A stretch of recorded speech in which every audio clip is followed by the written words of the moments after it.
हरे कृष्णा। तो बहुत बहुत स्वागत है आप सभी का आज के हमारे सेशन में।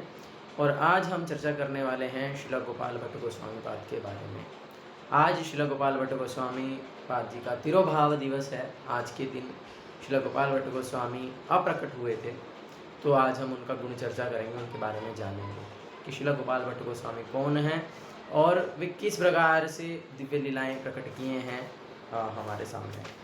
तो वर्णन किया गया है शिला कृष्णदास कृष्ण कर्णपुर जी ने वर्णन किया है। एक शास्त्र है, उसमें जो है सभी आचार्यों के जो रूप हैं उसका वर्णन किया है। तो उन्होंने वर्णन किया है कि जो चैतन्य महाप्रभु की लीला में गोपाल भट्ट गोस्वामी के रूप में लीला किए हैं, वे जो हैं कृष्ण लीला में अनंग मंजरी हैं। और कुछ लोगों ने इसे उन्हें गुण मंजरी भी कहा है। इस प्रकार से उन्होंने वर्णन किया है कृष्ण कर्णपुर जी। तो जो है जो हमारे गोपाल भट्ट गोस्वामी हैं वे क्या हैं? वे अनंग मंजरी और गुण मंजरी हैं कृष्ण लीला में। तो मंजरी क्या होती है? तो जैसे भगवान कृष्ण की जो मुख्य गोपी हैं वे हैं श्रीमती राधा रानी, और फिर उनकी जो मुख्य अष्ट सखियां हैं, मुख्य 8 सखियां हैं, उन्हें सखी कहा जाता है। और फिर हर एक सखी की भी 8 असिस्टेंट होती हैं जिन्हें मंजरियां कहा जाता है। तो ये जो है जो हमारे जो परंपरा है, जो गौड़ीय वैष्णव धारा है, इसमें सभी आचार्य वे मंजरियां हैं। जैसे रूप गोस्वामी रूप मंजरी हैं, ऐसे अनंग मंजरी, गुण मंजरी, रति मंजरी, ये सब जो है मंजरियाँ जो हैं जो कृष्ण लीला में मंजरियों के रूप में सेवा की हैं, वे चैतन्य महाप्रभु की गौर लीला में वे आचार्य बन करके गोस्वामियों के रूप में प्रकट हुए हैं। तो इसीलिए आज हम चर्चा कर रहे हैं श्रीपाद गोपाल भट्ट गोस्वामी के बारे में। तो हमारे मुख्य रूप से वृंदावन के 6 गोस्वामी हैं। वृंदावन के 6 गोस्वामी कौन हैं? श्री रूप सनातन भट्ट रघुनाथ, श्री जीव गोपाल भट्ट दास रघुनाथ। तो ये जो है मुख्य रूप से 6 गोस्वामी हैं वृंदावन के, जो चैतन्य महाप्रभु के मुख्य अनुयायी रहे हैं और जिन्होंने ही वास्तविकता में जो हम आज के समय में वृंदावन का दर्शन करते हैं उसकी रचना की है, उसको पुनः स्थापित किया है। क्योंकि भगवान कृष्ण जो है अपनी प्रकट लीलाएं 5000 साल पहले किए थे, जो कि समय के साथ साथ लुप्त हो गई, और जो पूरा वृंदावन है वो केवल एक साधारण वन बन करके रह गया। तो फिर चैतन्य महाप्रभु ने पुनः अपने शिष्यों को, इन 6 गोस्वामियों को निर्देश दिए कि आप जो हैं ये वृंदावन की जो लीला स्थलियाँ हैं उन्हें पुनः स्थापित कीजिए, यहाँ पर अर्चा विग्रहों की स्थापना कीजिए और जो है मंदिरों का निर्माण कीजिए। तो इस प्रकार से फिर हमारे जो ये 6 गोस्वामी हैं, जिसमें मुख्य रूप से सनातन गोस्वामी, रूप गोस्वामी, रघुनाथ दास गोस्वामी, गोपाल भट्ट गोस्वामी, इन्होंने जो है मुख्य रूप से वृंदावन के मंदिरों की स्थापना किया, लीला स्थलियों को पुनः खोजा है। तो उसमें से ही गोपाल भट्ट गोस्वामी भी एक मुख्य गोस्वामी रहे हैं। तो गोपाल भट्ट गोस्वामी का जो जन्म है वह हुआ था सन 1503 में वेंकट भट्ट जी के घर श्रीरंगम में। तो श्रीरंगम जो है वो साउथ इंडिया, दक्षिण भारत का एक बहुत ही महत्वपूर्ण तीर्थ स्थान है, जहाँ पर जो है इस विश्व का सबसे बड़ा मंदिर है। बहुत ही सुंदर श्री संप्रदाय श्री रामानुजा वैष्णवों का जो वो मंदिर है, जहाँ पर भगवान रंगनाथ का सेवा होता है। जो रंगनाथ विग्रह है स्वयं भगवान राम जी के द्वारा विभीषण जी को दिया गया था, जब वे जो हैं अयोध्या छोड़ करके विभीषण जी जा रहे थे, जो हैं लंका में वापस जाने के लिए कहा। तो भगवान ने उनको, वो भगवान से विराग अनुभव कर रहे थे, तो भगवान राम ने उन्हें रंगनाथ जी का विग्रह दिया। तो वो रंगनाथ जी स्वयं भगवान राम जी के द्वारा सेवित हैं, और उन रंगनाथ जी का जो बहुत ही बड़ा मंदिर है, पूरे गांव के समान जो है, पूरे शहर के समान बसा हुआ इतना बड़ा कंपाउंड है मंदिर का, उस मंदिर के कंपाउंड में जो है वेंकट भट्ट जो है वो रहा करते थे, और वे जो है श्री रंगनाथ जी के पुजारी भी थे। और वे 3 भाई थे, वेंकट भट्ट, तिरुमला भट्ट और प्रबोधानंद सरस्वती। तो प्रबोधानंद सरस्वती जो हैं ये तीनों ही श्री वैष्णव हैं, जिसमें से प्रबोधानंद सरस्वती जो हैं वे सन्यासी थे। तो इस प्रकार से ये तीनों जो हैं श्री रंगम में जो हैं वो श्री रंगनाथ जी के सेवा में थे। और चैतन्य महाप्रभु जब संन्यास लेने के बाद 6 सालों तक जो है भ्रमण यात्रा किए हैं, प्रचार किए हैं, और उसमें उन्होंने दक्षिण यात्रा की। और उस दक्षिण यात्रा में चैतन्य महाप्रभु अकेले ही गए थे, जिसमें उन्होंने लाखों लाखों भक्त बनाए हैं, सभी जीवों का उद्धार किया है उन्हें जो है ये हरि नाम दे करके। तो इस प्रकार से जो है चैतन्य महाप्रभु प्रचार करते करते करते जो है वे पहुंच गए थे श्रीरंगम। और श्रीरंगम में जा करके जब चैतन्य महाप्रभु श्रीरंगम पहुँचे तो उस समय चातुर्मास्य प्रारंभ हो गया था, जैसे अभी चातुर्मास्य प्रारंभ हो गया श्रावण से। तो ये जो चातुर्मास्य क्या है, ये चातुर्मास्य हैं वे 4 महीने जिसमें कि बारिश होती है। तो बारिश के 4 महीनों को चातुर्मास्य कहा जाता है, जिसमें कि जनरली जो साधु हैं, जो सन्यासी हैं, वे ट्रैवलिंग नहीं करते हैं, क्योंकि पहले के समय में बहुत ही कठिन होता था, बारिश के समय में सुविधाएं नहीं थी उस प्रकार से। तो जो साधु सन्यासी हैं वे एक जगह से दूसरी जगह ट्रैवल नहीं कर पाते थे, तो इसीलिए वे एक ही जगह पर रहते थे और एक ही जगह पर रह करके वो 4 महीने व्यतीत करते थे। अब क्योंकि साधु सन्यासी ये तो हमेशा तपस्या करते हैं, तो इसीलिए अब वे 4 महीने कहीं नहीं जा पाएंगे, एक ही स्थान पर रहना पड़ेगा। तो वास्तविकता में भ्रमण करते रहना भी तपस्या है, तो इसीलिए फिर वो एक ही स्थान पर जब रहते थे तो अपनी तपस्या को और ज़्यादा बढ़ाते थे, जिसमें कि बाल बिल्कुल नहीं काटते थे, बहुत सारी चीज़ों का त्याग कर देते थे, और विभिन्न प्रकार की तपस्याएं जो हैं वे साधु सन्यासी लोग किया करते थे। तो इसीलिए जो ये चातुर्मास्य है वह बहुत ही विशेष होता है, और भक्ति में प्रगति करने के लिए बहुत ही इसकी महिमा शास्त्रों में बताई गई है कि हमें इसमें कुछ जो है व्रत करना चाहिए, कुछ नियमों का पालन करना चाहिए इस चातुर्मास्य में। हमारे आचार्य श्रील प्रभुपाद जी ने भी इस चातुर्मास्य को किस प्रकार से पालन करना है उसकी विधि का वर्णन किया है ना, आप सब जानते हैं। तो उसी चातुर्मास्य के समय में चैतन्य महाप्रभु श्रीरंगम पहुँचे, और श्रीरंगम में पहुँच करके जब वो चैतन्य महाप्रभु का जो रंग है वह तपे हुए सोने के समान है, एकदम चैतन्य महाप्रभु चमक रहे हैं। तो श्रीरंगम मंदिर में क्या होता है, वहाँ पर हमेशा जो है ब्राह्मण जो हैं वे सदैव वैदिक शास्त्रों का गान करते रहते हैं, वैदिक स्तुतियाँ गाते रहते हैं। तो हजारों हजारों ब्राह्मण वहाँ पर बैठ करके जो है वैदिक स्तुतियों का पाठ कर रहे थे, लेकिन उसके बीच में जब चैतन्य महाप्रभु जो है बहुत ही सुंदर गोल्डन अवतार जो है स्वर्ण के समान चमकते हुए चैतन्य महाप्रभु और उच्च स्वर में हरि नाम संकीर्तन करते हुए जब उसके बीच में प्रवेश किए, तो वो हजारों हजारों ब्राह्मणों की जो वैदिक स्तुतियों की जो आवाज़ थी वो भी दब गई, और चैतन्य महाप्रभु का हरि नाम संकीर्तन जो है उसने सबको भावविभोर कर दिया, सबको अपनी ओर बहुत ही अधिक आकर्षित किया। और उस समय वेंकट भट्ट जी ने भी जो है चैतन्य महाप्रभु का दर्शन किया और उनकी जो है भाव को देखा कि जैसे ही चैतन्य महाप्रभु श्रीरंगनाथ जी का दर्शन किए, दर्शन करते ही वे मूर्छित होकर के दंड के समान गिर पड़े, दंडवत प्रणाम किया भगवान श्रीरंगनाथ जी को।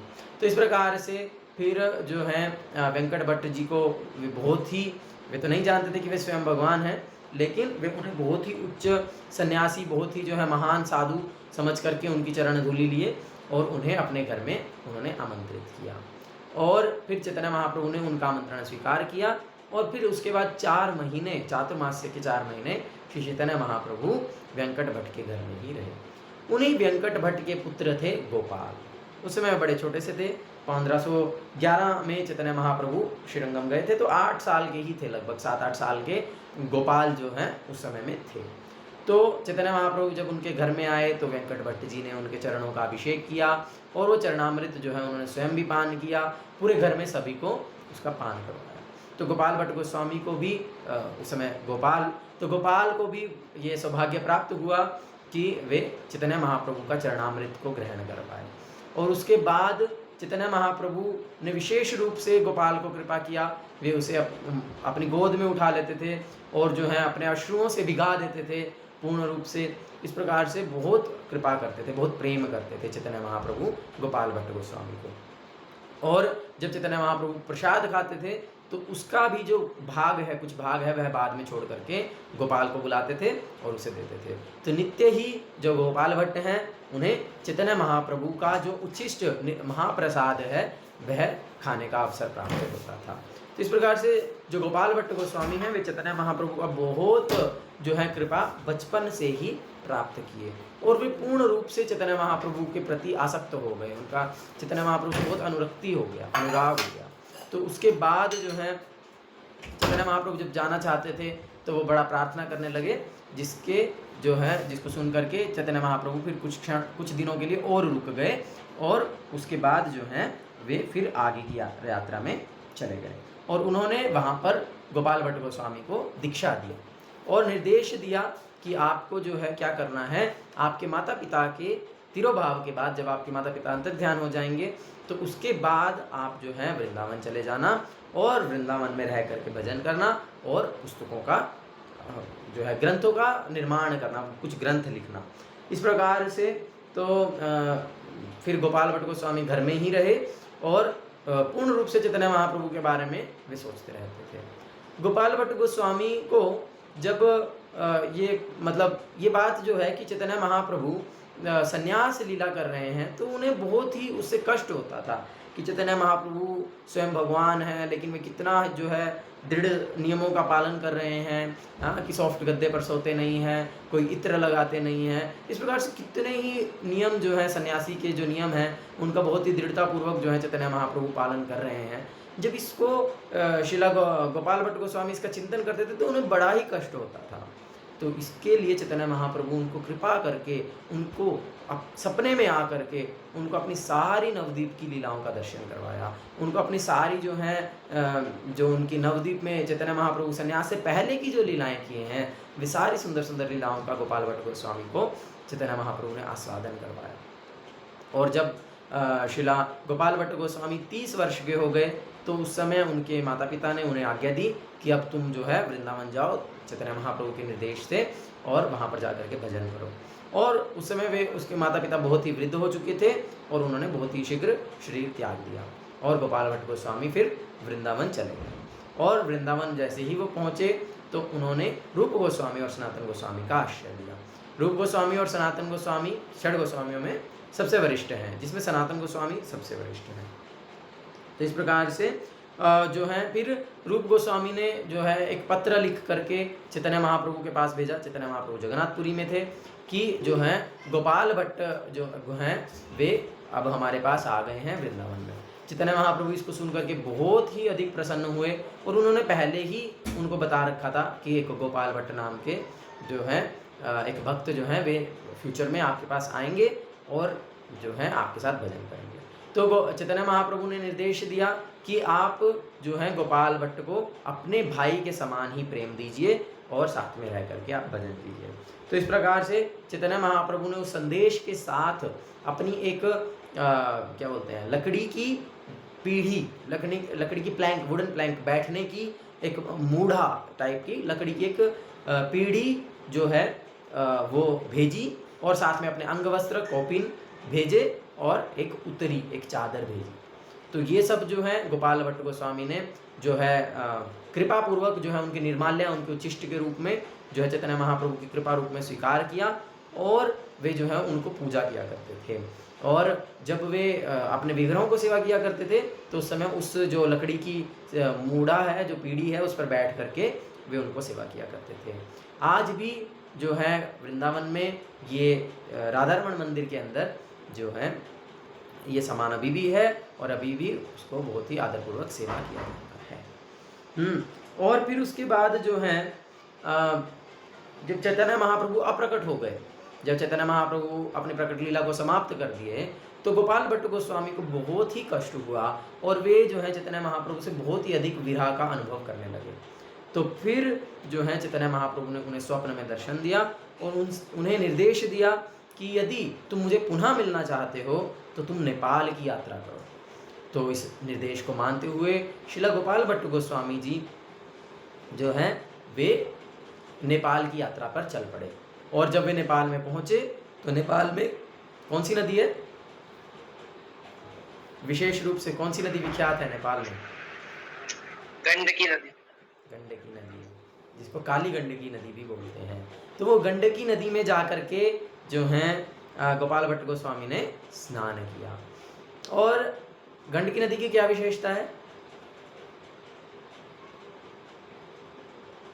कोई जानते हैं? उसमें प्रभु जी उसमें से जो भी पत्थर पत्थर तो नहीं कहूंगा, जो भी पत्थर ही है मतलब निकलते हैं वह शालिग्राम जो। तो गंडकी नदी में जो है वे भगवान विष्णु का शालिग्राम रूप में निवास है। तो गंडकी नदी में इस प्रकार से कहते हैं कि जो भक्त कुछ शुद्ध है, जिसका हृदय थोड़ा शुद्ध है, या इस प्रकार से उसे बहुत ही सरलता से गंडकी नदी से वो शालिग्राम प्राप्त हो जाते हैं। हाँ, या मतलब गंडकी नदी से शालिग्राम जो है वो प्रकट होते हैं। तो इस प्रकार से जब गोपाल भट्ट गोस्वामी गंडकी नदी में स्नान कर रहे थे, तो उनका जो पोट है, उनका जो पात्र था, उसमें कुछ शालिग्राम शिलाएं स्वतः आ गई, अपने आप ही आ गई। और गोपाल भट्ट गोस्वामी ने देखा, अरे ये तो शालिग्राम आ गए, तो उन्होंने उसको फिर से पानी में डाल दिया। उन्होंने फिर से जब पात्र को भरा तो फिर से उसमें बहुत सारी शालिग्राम शिलाएं आ गई। उन्होंने फिर से पात्र को खाली किया और फिर से भरा, तो फिर उसमें 12 शालिग्राम शिलाएं आ गई। तो फिर उन्होंने समझा कि ये भगवान की ही इच्छा है और इसीलिए जो है बार बार ये शालिग्राम शिलाएं मेरे पात्र में आ रही हैं। तो इसीलिए फिर उन्होंने उन 12 शालिग्राम शिलाओं को अपने साथ रख लिया और वे उन्हें वृंदावन ले आए और फिर उन 12 शालिग्राम शिलाओं को सेवा करने लगे। तो जो शालिग्राम होते हैं वे गोल मटोल होते हैं, उनका कोई रूप नहीं है, एक प्रकार से वे केवल गोल दिखते हैं, बड़े ही सुंदर। तो वे शालिग्राम हैं। इस प्रकार से वे 12 शालिग्रामों को नित्य सेवा किया करते थे। वृंदावन में आज भी वो स्थान है जहाँ पर श्रीला गोपाल भट्ट गोस्वामी जो हैं ये 12 शालिग्रामों को सेवा किया करते थे।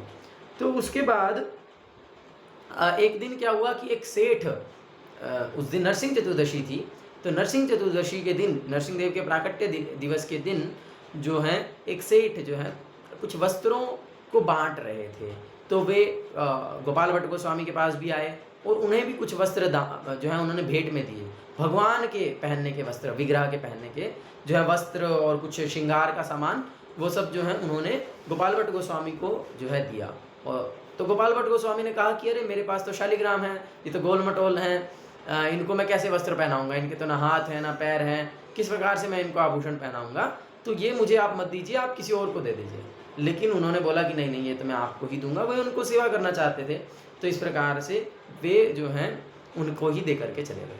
तो गोपाल भट्ट गोस्वामी ने जहाँ पर अपने शालिग्रामों को जो है आसन दिया था, उसी के पास ही उन वस्त्रों को और आभूषणों को रख दिया। और फिर जो है इससे क्या हुआ, जो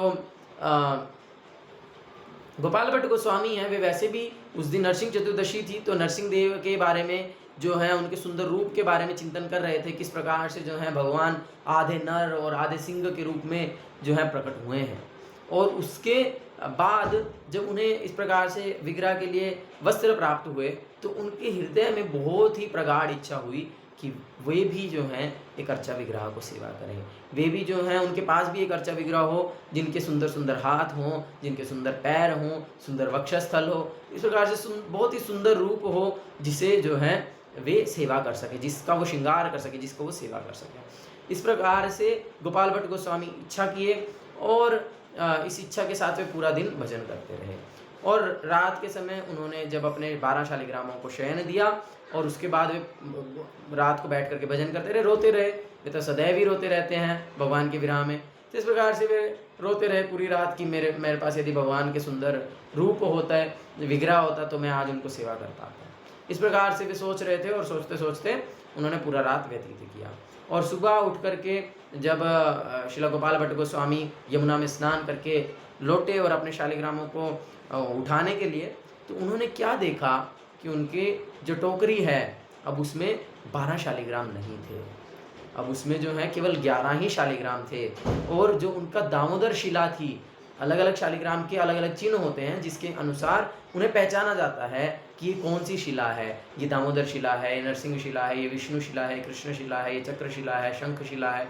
इस प्रकार से विभिन्न विभिन्न चिन्ह होते हैं जिनसे कि वे जो शालिग्राम को पहचाना जाता है। तो जो गोपाल भट्ट गोस्वामी के पास जो दामोदर शिला थी, वह जो है एक सुंदर 12 उंगली के विग्रह में परिवर्तित हो गया था, क्योंकि वो जो शालिग्राम शिला के जो चिन्ह हैं वे अभी भी राधा रमन जी जो वो सुंदर जो 12 उंगली का विग्रह है उसके पीछे में अभी भी हैं। तो इस प्रकार से उन्होंने देखा कि अरे जो है इसी प्रकार से हम देख सकते हैं भगवान जो है अपने शुद्ध भक्त की जो इच्छाएं हैं उनको पूर्ण करते हैं।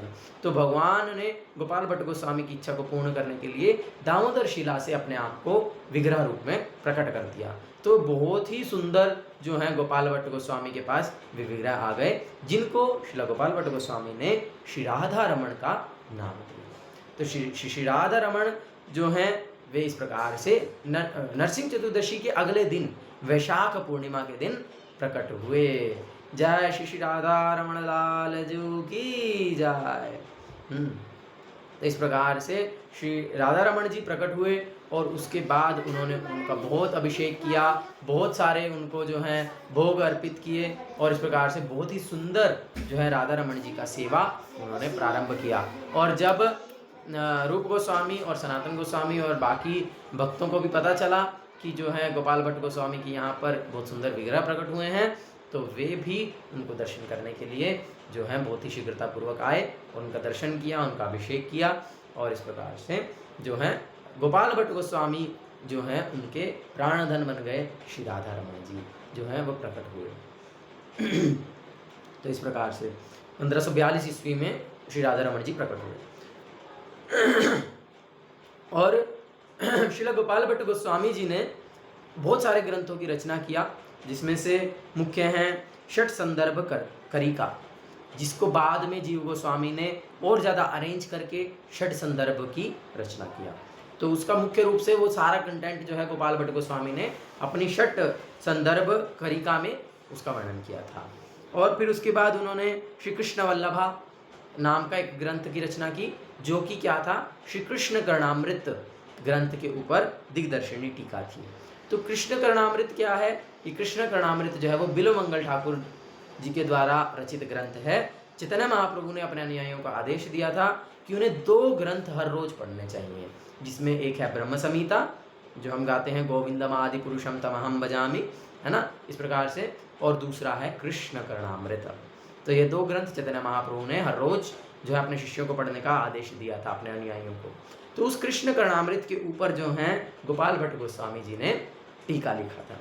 तो अभी तो कृष्ण कर्णामृत वास्तविकता में बहुत ही उच्च सिद्धांत हैं, बहुत ही उच्च फिलोसॉफी है, हमारा वो स्तर नहीं है, इसीलिए हम कृष्ण कर्णामृत को तो नहीं पढ़ते हैं, लेकिन ब्रह्म संहिता पढ़ते हैं। फिर उसके बाद उन्होंने लिखा षटक्रिया सार दीपिका, जिसमें कि पूरे वैष्णव संस्कारों का वर्णन किया गया है।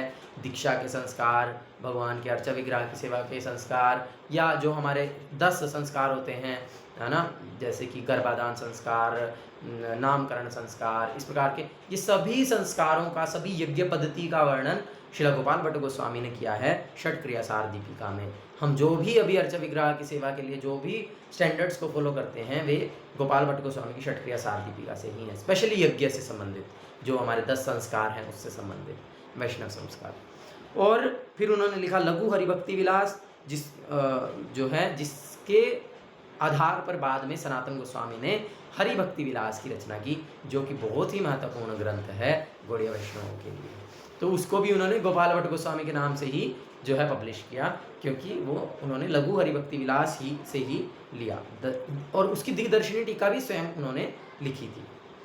तो इस प्रकार से जो है गोपाल भट्ट गोस्वामी 45 साल तक वृंदावन में रह करके उन्होंने भजन किया।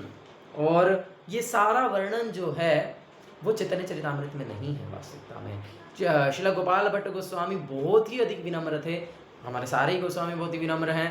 तो जो श्रील गोपाल भट्ट गोस्वामी अभी इतने अधिक विनम्र थे कि उन्होंने कृष्णदास कविराज गोस्वामी जो चैतन्य चरितामृत के रचयिता हैं, उन्हें आदेश दिया कि आप जो हैं चैतन्य चरितामृत में मेरा वर्णन नहीं करेंगे। तो लेकिन फिर भी कृष्णदास कविराज गोस्वामी ने गोपाल भट्ट गोस्वामी का नाम का वर्णन किया है। जब उनकी साउथ इंडिया चैतन्य महाप्रभु के वे दक्षिण भारत की यात्रा के बारे में वर्णन किए हैं और वे श्रीरंगम में गए और वहाँ पर वेंकट भट्ट के घर में रहे, तो वहाँ पर उन्होंने गोपाल भट्ट गोस्वामी के नाम का वर्णन किया, लेकिन कोई भी लीला का वर्णन नहीं किया। उनकी आज्ञा का थोड़ा पालन किया, थोड़ा सा उल्लंघन भी किया। तो इस प्रकार से उन्होंने गोपाल भट्ट गोस्वामी की जो चैतन्य महाप्रभु के साथ आदान प्रदान की जो भी लीला है उसका वर्णन उन्होंने नहीं किया। लेकिन ये गोपाल भट्ट गोस्वामी का जो वर्णन है वह हमें भक्ति रत्नाकर ग्रंथ में मिलता है। तो इस प्रकार से जो है गोपाल भट्ट गोस्वामी बहुत ही दिव्य लीलाएं किए और बहुत ही दिव्य आचार्य हैं, जिन्होंने इतने सुंदर विग्रह को प्रकट किया, शिला राधा रमण, श्री श्री राधा रमण लाल प्रकट किया।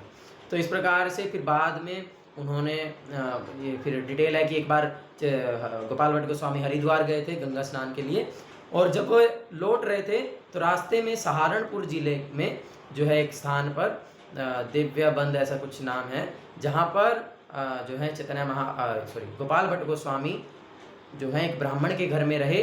वो ब्राह्मण उनको बहुत ही रिस्पेक्ट से, उनको आदर सम्मान से उनको जो है वेलकम किए, और गोपाल भट्ट गोस्वामी उनके घर में विश्राम किए और फिर पुनः वृंदावन गए। तो वो जो वैष्णव हैं वे बहुत ही वो जो भक्त थे, ब्राह्मण थे, वो बहुत ही, उनका भाव बहुत सुंदर था। उससे प्रसन्न होकर के गोपाल भट्ट गोस्वामी उनके हृदय की इच्छा को जानते हुए उन्होंने क्या किया, उन्हें आशीर्वाद दिया कि उनके घर में कोई पुत्र नहीं था, तो उन्होंने उन्हें आशीर्वाद दिया कि तुम्हारे घर में एक हरि भक्त परायण जो है भगवान का भक्त जो है तुम्हारे घर में जन्म लेगा। तो इस प्रकार से उन्होंने भी फिर उनको कृतज्ञता का प्रकट करते हुए उन्होंने कहा कि ठीक है, जो मेरा पहला पुत्र होगा उसे मैं आपकी सेवा में भेज दूंगा। तो इस प्रकार से फिर गोपाल भट्ट गोस्वामी वृंदावन में जब भजन कर रहे थे, तो लगभग 10 सालों के बाद गोपाल भट्ट गोस्वामी की कुटिया के बाहर एक लड़का आया, और गोपीनाथ उनका नाम था, और वे जो हैं गोपाल भट्ट गोस्वामी को याद करवाए कि आप इस प्रकार से हमारे गांव में आए थे, मेरे पिताजी को आपने इस प्रकार से आशीर्वाद दिया था, तो मैं आपकी सेवा में प्रस्तुत हूँ। तो गोपीनाथ जो हैं वे राधा रमण जी के पुजारी बन गए, तो उनको गोपीनाथ पुजारी गोस्वामी का टाइटल मिला, और वे जो हैं गोपाल भट्ट गोस्वामी के निर्देशन में वहाँ पर भक्ति करते थे। फिर उनके जो छोटे भाई थे गोपीनाथ जी के, वे भी यानी उन्हीं के ही पुत्र, वे भी जो हैं वृंदावन आ गए। वे शादी की, जो गोपीनाथ हैं वे आजीवन ब्रह्मचारी रहे, लेकिन जो उनके छोटे भाई थे उन्होंने शादी किया, परिवार बसाया, और उन्होंने गोपीनाथ से दीक्षा लिया, और इस प्रकार से गोपाल भट्ट गोस्वामी की परंपरा आगे बढ़ी। फिर उनके 3 पुत्र हुए। फिर इस प्रकार से इसी परंपरा में आज भी ये जो गोसाई परिवार हैं वे राधा रमण जी का बहुत ही सुंदरता से सेवा कर रहे हैं। और आजकल हम देख रहे हैं कितना ही सुंदर रूप से जो है, कितने ही सुंदर सुंदर फूल बंगले शिला राधा रमण जी को अर्पित किए जा रहे हैं। तो प्रभुपाद जी भी इस प्रकार से बोले हैं कि जो हमारा सबसे बेस्ट जो डीडी वर्शिप है, जो सबसे बेस्ट जो विग्रह अर्चन है, यदि हम देखना चाहते हैं वह पद्धति, तो वह पद्धति हम देख सकते हैं शिला राधा रमण जी के मंदिर में जिस प्रकार से भगवान को सेवा किया जाता है, वो सर्वश्रेष्ठ पद्धति है, क्योंकि वो गोपाल भट्ट गोस्वामी के निर्देशन में है, और गोपाल भट्ट गोस्वामी ने ही तो पूरा विग्रह अर्चन की पद्धति को प्रकाशित किया है। तो इसलिए वहाँ पर बहुत ही सुंदरता से इसका पालन किया जाता है। और हम भी षटक्रिया सार दीपिका को पालन करते हैं। बहुत सारी चीज़ें षटक्रिया सार दीपिका के आधार पर ही इस्कॉन में जो है पालन की जाती हैं। तो शिला शिला गोपाल भट्ट गोस्वामी पाद की जय, श्री राधा रमण लाल की जय। तो किसी का कुछ प्रश्न है या कुछ बोलना चाहते हैं तो वह बोल सकते हैं। मुझे पता है मैं तो क्या प्रश्न करेंगे। प्रभु, जैसे आपने बताया कि 12 शिलाएं थी, और उसमें से जो मुख्य मतलब एक शिला थी दामोदर शिला, वो राधा रमण का रूप लिया था। तो जो बाकी की 11 शिलाएं थी वो तो देखने को नहीं मिलती आज। क्यों नहीं मिलती है? मैं इसको बोलना भूल गया। जो वो 11 शिलाएं हैं वह आज भी गोपाल, जैसे राधा रमण जी का मंदिर है, राधा रमण जी के मंदिर में जहाँ पर राधा रमण जी सेवा होते हैं, और वहाँ पर अब बोलते हैं राधा रमण, लेकिन राधा रानी तो नहीं है। तो वास्तविकता में वहाँ पर राधा रानी गद्दी रूप में है, जो है हमारा जो उन्होंने जो है राधा रानी के विग्रह को स्थापना नहीं किया, उन्होंने राधा रानी को गद्दी रूप में स्थापित किया है। तो राधा रमण जी अकेले हैं देखने से, लेकिन उनके साथ में गद्दी रूप में श्रीमती राधा रानी की सेवा भी होती है। उसी के ही मंदिर के साथ में जब हम जाते हैं तो वहाँ पर वो स्थान है जहाँ पर गोपाल भट्ट गोस्वामी जी भजन करते थे और अपनी 12 शालिग्राम शिलाओं को सेवा करते थे, और जहाँ पर श्री राधा रमण जी प्रकट हुए हैं, तो वो स्थान है। और फिर उसके बाद उसके पीछे गोपाल भट्ट गोस्वामी जी की समाधि है, जहाँ पर उनको समाधि दिया गया, और उसी समाधि के पास ही वो 11 शालिग्राम शिलाएं आज भी सेवा होती हैं। आज भी हम जब जाते हैं तो उन 11 शालिग्राम शिलाओं का दर्शन कर सकते हैं। इवन ये जो हमने बताया, ये जो लकड़ी का जो पीढ़ी है और जो ये जो चैतन्य महाप्रभु के अंग वस्त्र हैं, उनका भी आज भी वहाँ पर सेवा होता है।